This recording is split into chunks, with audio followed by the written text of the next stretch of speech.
Behavioural science is the study of how people behave. So that means neuroscientists, psychologists, behavioural economists who are interested in understanding why we think and feel and behave the way we do. I've always been interested in taking research from those fields into practical application. It really helps you identify with quite a lot of precision what are the interventions that are going to have quite a disproportionate impact on your ability to be brilliant. So I've always found that applying behavioural science in my work as a coach has been often the way to unlock people's openness to personal change. So, for me, it's become so central to the way that I talk to leaders about how to develop as human beings and as leaders. The brain has many systems that interact in order to create the magic that is me or you.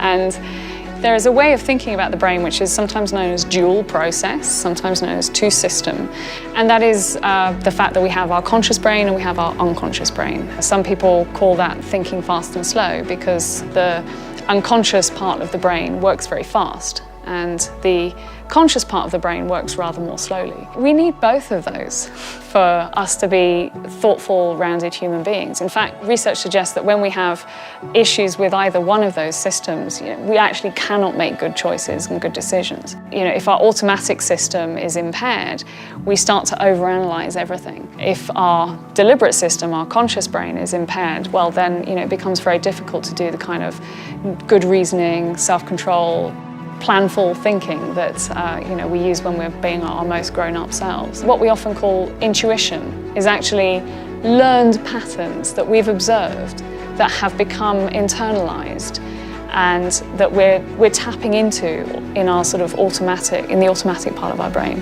What I will say though is that we do know that our automatic system takes a lot of shortcuts.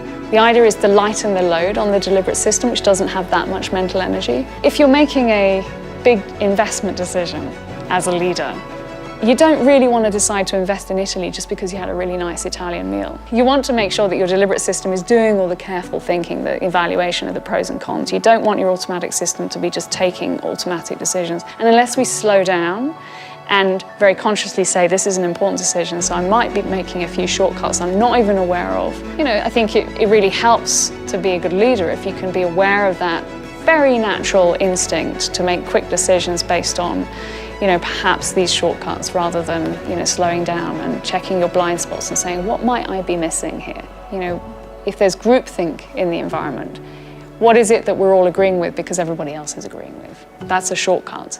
So smart leaders, I think, are good at asking, what are we missing? What's the question that we're not discussing? What is the niggling thing at the back of everybody's head that we're not hearing? Let's get that on the table.